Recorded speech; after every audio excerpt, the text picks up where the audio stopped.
Merci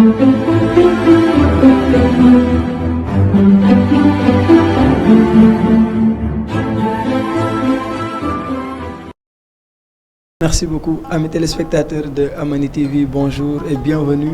Déjà pour commencer, nos meilleurs vœux pour 2025, qu'elle soit une année de paix, de santé, de bonheur et de prospérité pour toute la famille. C'est encore un plaisir de se retrouver pour un autre numéro, le tout premier pour cette année. Et nous avons le plaisir de recevoir Madame Soukaina Kane. Madame Soukaina Kane, bonjour. Bonjour Monsieur Wade. Alors nos meilleurs vœux pour 2025. Je vous retourne les vœux et je souhaite par là même mes meilleurs vœux à toute l'équipe de Amani TV. Alors merci beaucoup, déjà bienvenue à Amani TV. Justement, on va commencer par les premiers pas de Soukaina Kane qu'elle a publié. On va parler de poésie, de la poésie donc pour commencer cette année. Madame Soukaina Kane, vous avez publié ce recueil de poèmes. Déjà pour commencer, je vous demanderai de vous présenter pour nos téléspectateurs, pour nous dire un peu plus sur votre parcours et on entrera plus après en profondeur sur l'ouvrage. Bien sûr, merci beaucoup en tout cas et puis merci pour cette première invitation, c'est un honneur. Mon nom est Soukaina Kane, j'ai grandi et je suis née au Sénégal. Un parcours scolaire qui a d'abord démarré entre les mains des sœurs catholiques à l'école Immaculée Conception de Dakar. Puis j'ai continué ma formation au lycée Thierno Seydou Nourou Tall pour le collège et le lycée. Je tiens à préciser, faire cette précision parce qu'elle sera importante dans le contexte même de l'auteur. Donc après le bac, j'ai eu l'opportunité de rejoindre la France pour continuer mes études supérieures en école de commerce et puis en classe préparatoire. Et après mes études, j'ai eu la chance en fait de commencer une carrière internationale en finance, ce qui fait que ça fait 20 ans que je bourlingue de pays en pays en tant que banquier et en tant que financier. Voilà. Alors, vous avez parlé tout à l'heure de Seydou Nourou Tall et vous avez tenu à préciser que cela nous sera important. Déjà, on va commencer par ça. Pourquoi vous avez voulu préciser ça, justement ? Alors j'ai précisé les deux. J'ai précisé mes débuts, c'est-à-dire mon éducation de base faite par les sœurs et mon parcours collège et lycée au lycée Thierno Seydou Nourou Tall. Pourquoi ? Parce que je tenais à magnifier l'excellence de l'éducation sénégalaise et une éducation multiforme qui n'est pas seulement celle de l'apanage du public. Le public m'a beaucoup donné, mais qui est aussi l'apanage du privé et du privé catholique, je précise, parce que toutes ces composantes de l'éducation sénégalaise m'ont beaucoup apporté et ont contribué à faire forger ma personnalité et puis vraiment mon parcours par la suite. Et d'ailleurs, je rends hommage aux sœurs aux sœurs catholiques de l'Immaculée Conception à travers 2 poèmes que j'ai insérés dans le recueil, à la rubrique soufisme, parce que pour moi le soufisme fait partie, englobe pas mal de choses. Il englobe aussi une certaine idée de la foi qui est faite d'introspection et vraiment de recueil, de silence dans le recueillement. Et je pense que les sœurs le font très très bien. Alors, si je dis enracinement et ouverture, certainement ça fera penser à un poète, tout naturellement, le président Léopold Sédar Senghor. Il est sérère, vous êtes alpulaar. Je sais que le cousinage à plaisanterie va devoir s'inviter, mais enracinement et ouverture, on l'a senti dans ces poèmes-là. Et vous venez juste d'expliquer un peu en lien avec votre parcours. Mais pourquoi avoir choisi, n'est-ce pas, d'écrire des poèmes pour manifester en tout cas vos opinions et puis vos convictions?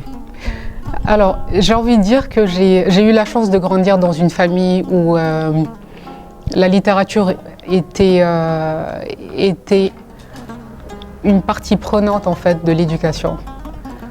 Nous, quand nous étions petits, lorsqu'on parlait de Baudelaire ou de Léopold Sédar Senghor, c'est comme si on parlait des membres de la famille.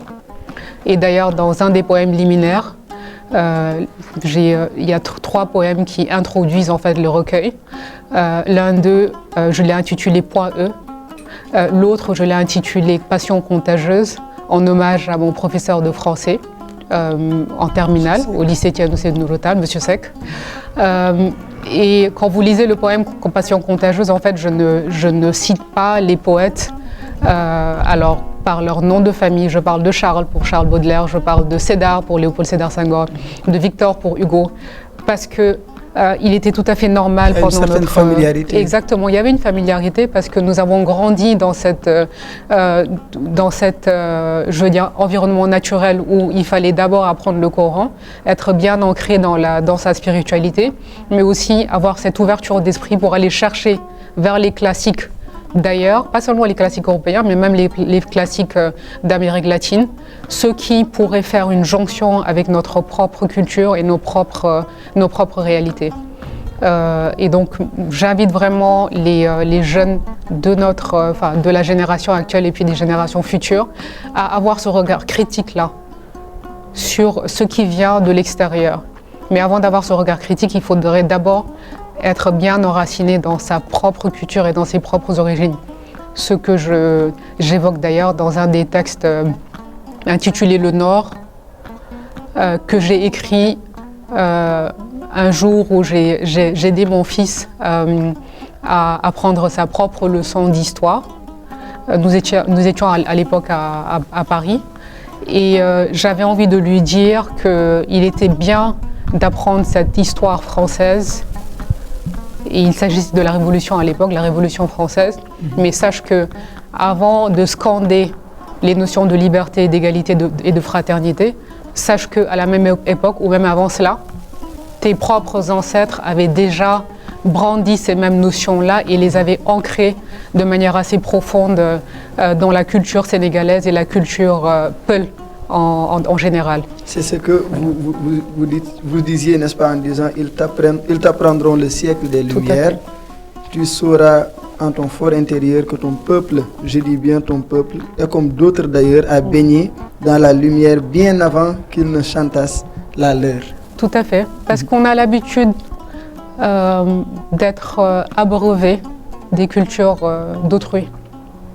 Et c'est une réalité très prégnante pour les enfants, nos enfants, en tout cas les enfants africains qui grandissent ou qui naissent ailleurs qu'en Afrique, donc qui naissent en Europe ou en Amérique, et qui dès le départ doivent avoir vraiment ce support-là de la part des parents et puis de l'entourage proche, de manière à s'assurer qu'ils n'auront pas ce complexe-là d'infériorité vis-à-vis de leur père dans la classe. Et vous avez parfaitement résumé cette pensée quand vous dites que toute œuvre de construction repose sur un socle, après avoir cité Thierno Souleymane Baal. Tout à fait. Mais dans la production, on sent une certaine profondeur à travers, j'allais dire, les notes de bas de page.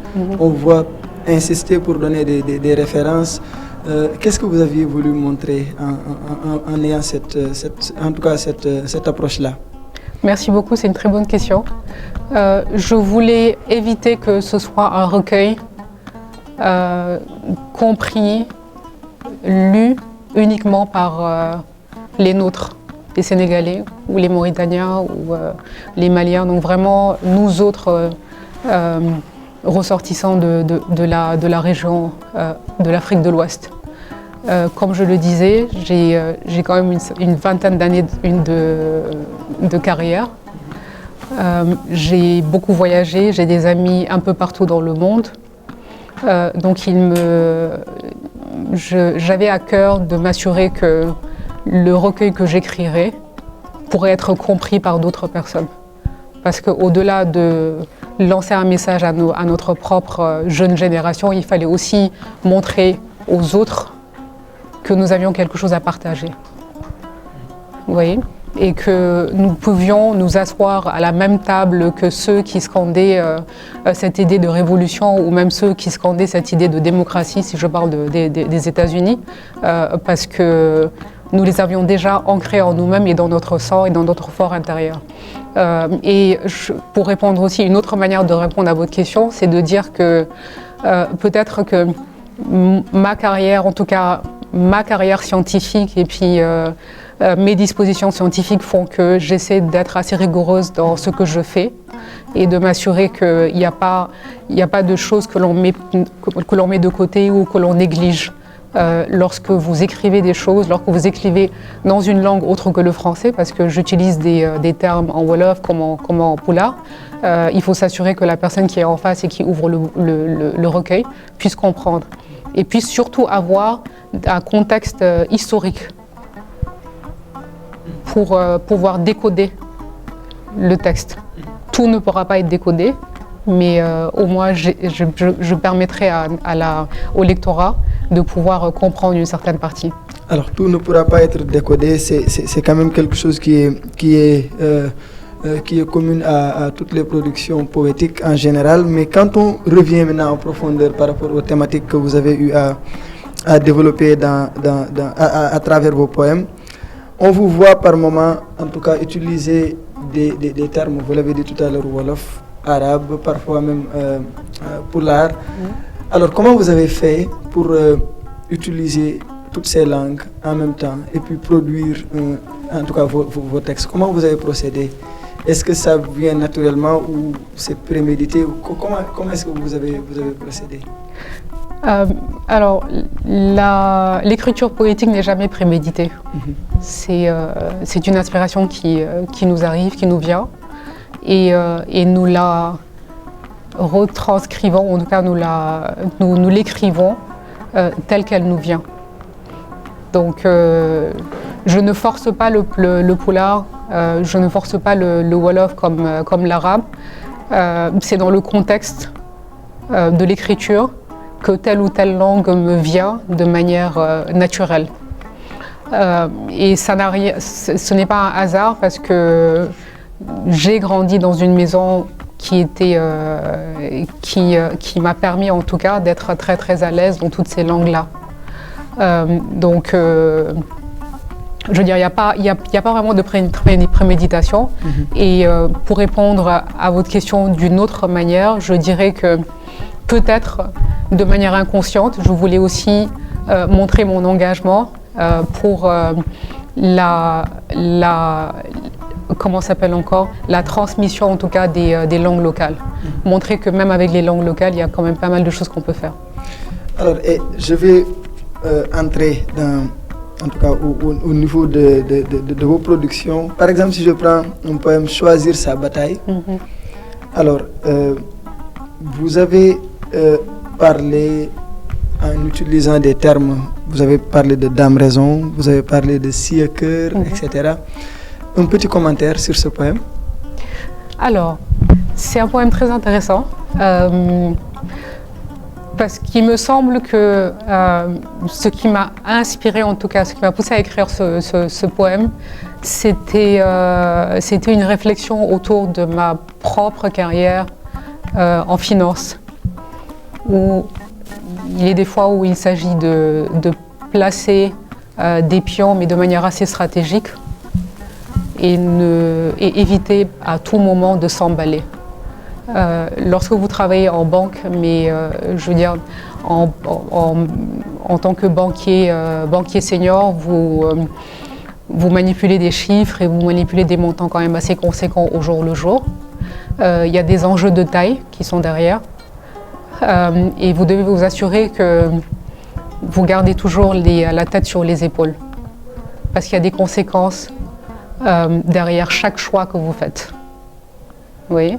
C'est pour ça que je parle de Dame Raison en disant que Dame Raison est là pour apaiser et pour permettre à la personne d'avoir les idées claires. Mais Sieur Cœur va balancer, va aller dans la confrontation, dans la précipitation.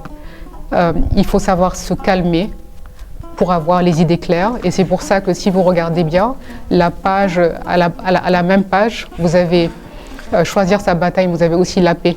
Et dans la paix, j'écris que la guerre se gagne en temps de paix. Alors, on va avancer. Je vois également que peut-être la cause des femmes vous parle. Tout à fait. Je ne dirais pas naturellement, mais elle vous parle, cette cause.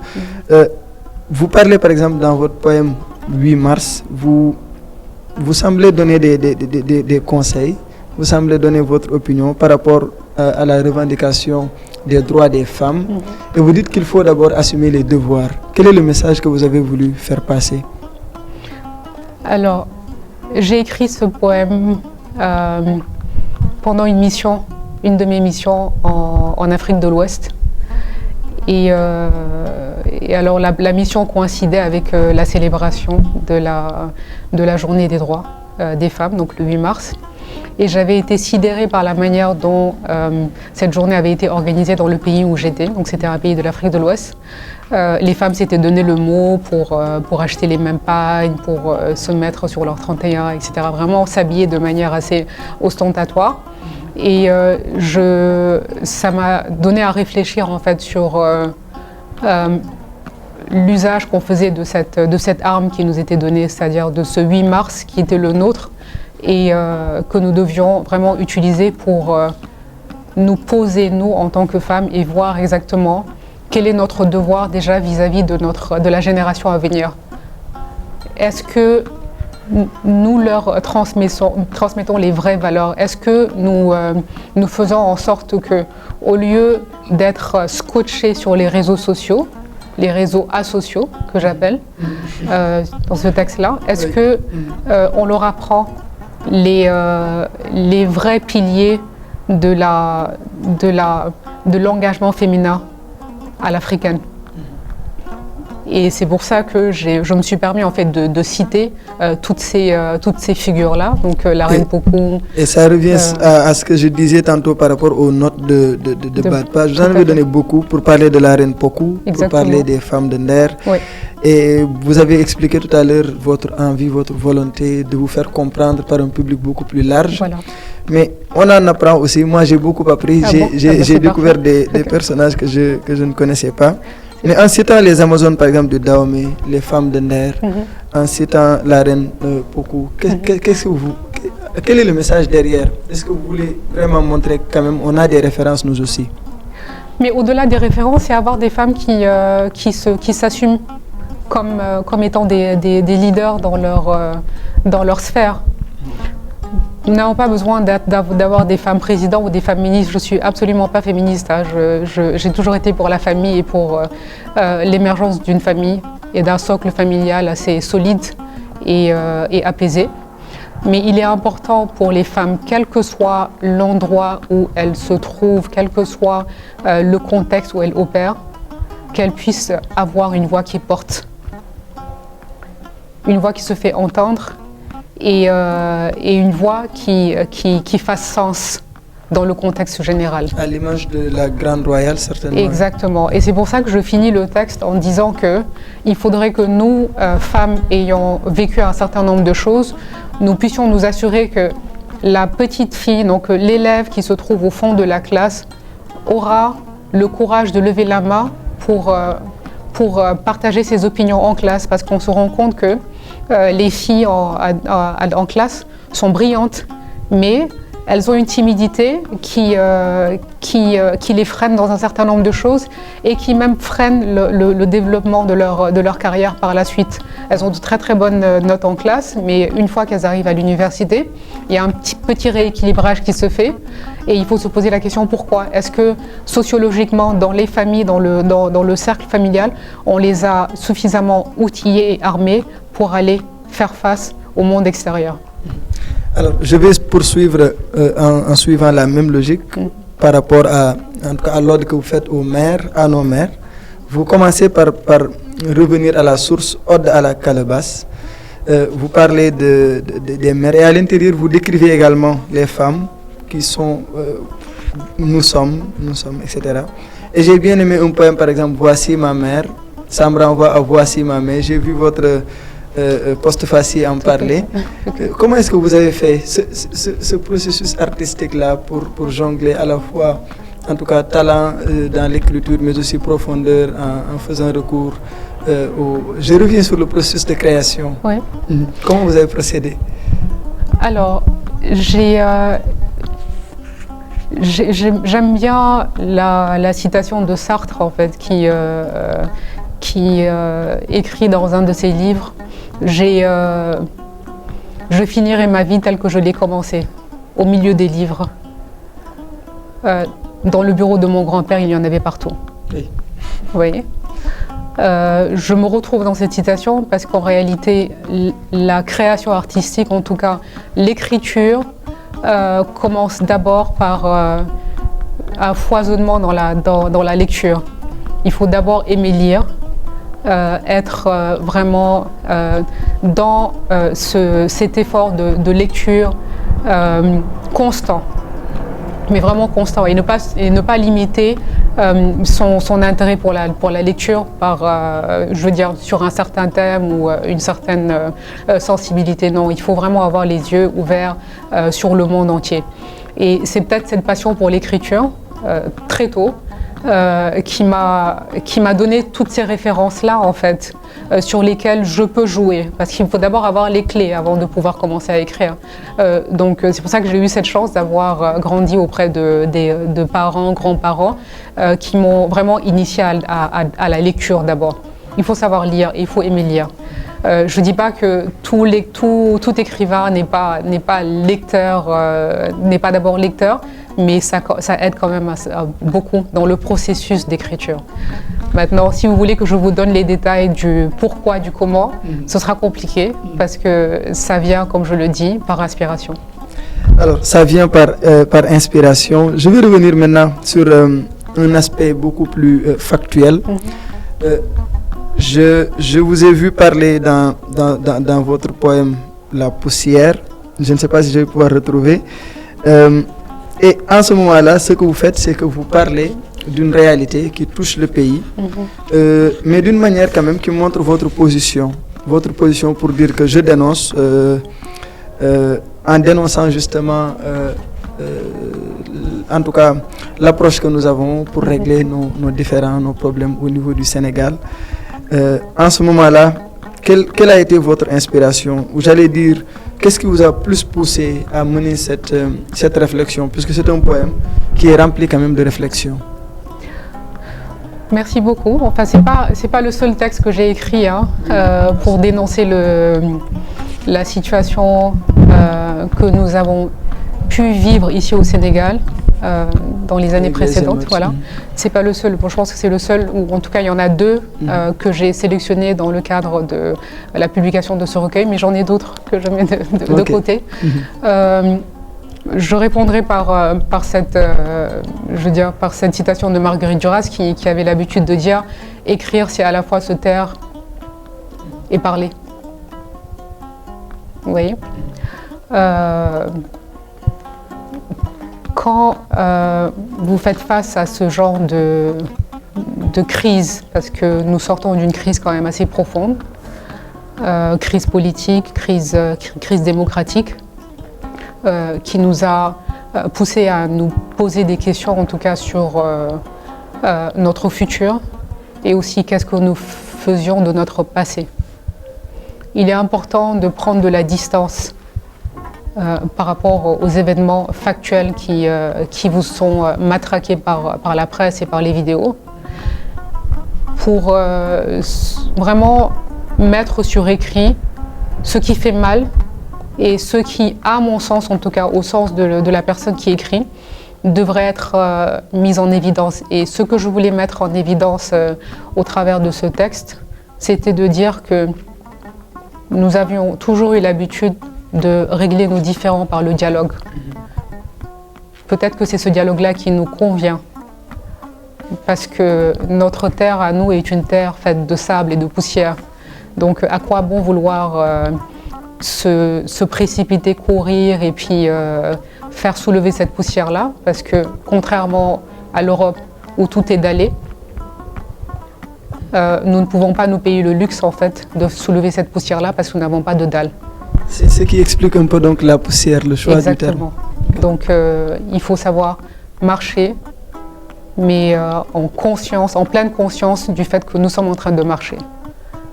Et ne pas suivre nos voisins, en tout cas les Européens ou bien les Américains, dans leur processus de marche et de revendication très active en fait, parce que nous ne pouvons pas se payer ce luxe-là. Donc essayons de voir, compte tenu de nos moyens et puis de notre situation, quel serait le moyen le plus approprié de porter notre parole et porter nos idéaux. En tout cas, l'idée juste de parler de poussière, ça donne juste, en tout cas, cette impression-là que vous avez posé un regard poétique sur la situation, malgré qu'elle était une crise. Mais votre optimisme, c'est aussi par rapport à ce poème « La fac ».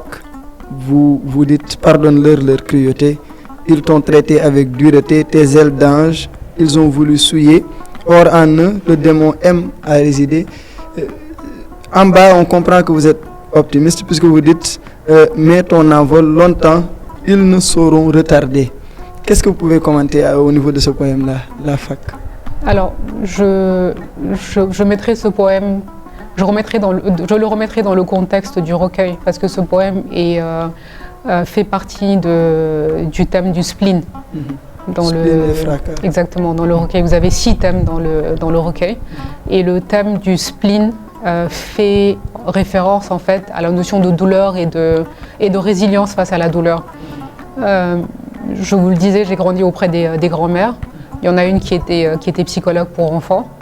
Il y en a une autre qui était notre grande royale qui accueillait, j'ai envie de dire, toute la, je ne vais pas dire toute la misère du monde, mais en tout cas toutes les lamentations alentour. Et j'avais l'habitude d'être assise à côté pour les écouter. Ça m'a donné une certaine sensibilité, une certaine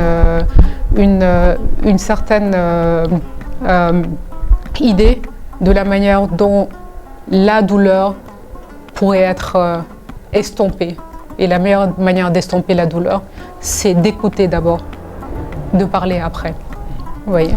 J'aurais bien aimé qu'on parcourt l'ensemble de ces poèmes pour faire le commentaire, mais je pense que ça, quand même, ça va ôter aux lecteurs le plaisir de découvrir eux-mêmes, en tout cas, le contenu de ce livre. On va peut-être, avant de finir, parcourir, en tout cas, de façon ramassée les thématiques. Vous avez parlé de 6 thèmes tout à l'heure. Tout à fait. Et on voit que vous avez placé vos poèmes en fonction, en tout cas, de leur ressemblance thématique. Comment est-ce que vous avez procédé? Déjà, qu'est-ce qui justifie le choix des thèmes que vous avez bien voulu mettre dans ce recueil? Alors, ce que j'ai essayé de faire, c'est de sélectionner un certain nombre de textes que j'avais écrits au fil des années. Maintenant, au moment de les publier, il fallait quand même que je mette de l'ordre dans tout ça pour au moins permettre aux lecteurs de s'y retrouver. Ce qui est marrant, c'est que je me retrouve avec un recueil qui peut être lu à l'envers même, c'est-à-dire vous pouvez même commencer comme dans les mangas par le dernier thème, Premier pas, qui est un ramassé en tout cas de petites anecdotes de notre enfance au point E, et de fil en aiguille, aller vers la Renaissance. Oui. Donc les premiers pas, l'éducation de base, le soufisme qui fait partie de l'éducation de base, donc notre apprentissage de la spiritualité. En remontant, vous allez vers les morts, mais après la mort, il y a la vie, donc qui est couverte autour du thème de la mère. Vous avez le spleen, parce que tout accouchement se fait dans la douleur, et puis vous avez la Renaissance. Et donc même ça, vous l'avez fait avec un talent poétique, disons. C'est venu par hasard. C'est venu par hasard. Donc ça disons que c'est une gratification, en tout cas, de votre talent de poétesse, puisque ça rime bien. Merci. Moi, je n'avais pas fait la remarque du tout. Je viens juste de le faire en vous suivant. Et ça montre que vous avez investi quand même, en tout cas en énergie, dans vos productions. Et ça fait plaisir de lire ces poèmes. C'est gentil. Et je vais finir en vous posant une question par rapport à vos perspectives. Vous avez commencé en publiant un poème, mais vous l'avez dit, vous avez un rapport assez particulier avec la lecture, l'écriture. Est-ce que vous avez d'autres perspectives dans ce domaine? J'irai là où le vent me mènera. Comme dans le dernier texte que j'ai écrit pour souhaiter la bonne année à tout le monde, je laisserai au maître des vagues le soin de me mener vers les rebords, en tout cas, qu'il voudra bien choisir pour moi. Mais je tenais vraiment à remercier tous ceux qui m'ont aidé à publier ce recueil. Ils sont nombreux. J'ai fait une liste non exhaustive à la fin du recueil, de toutes les personnes qui ont contribué de manière assez importante à la bonne marche de ce projet-là. Et puis merci beaucoup pour votre invitation.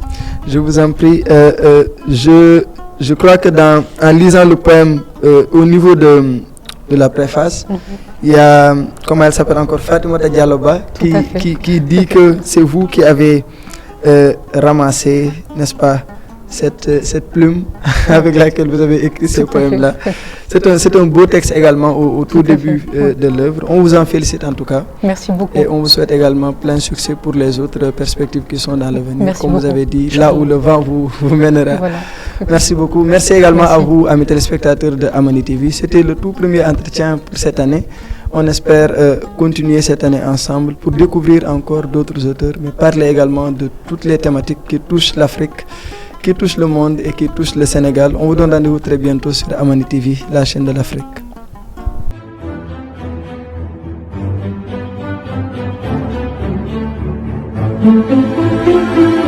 Thank you.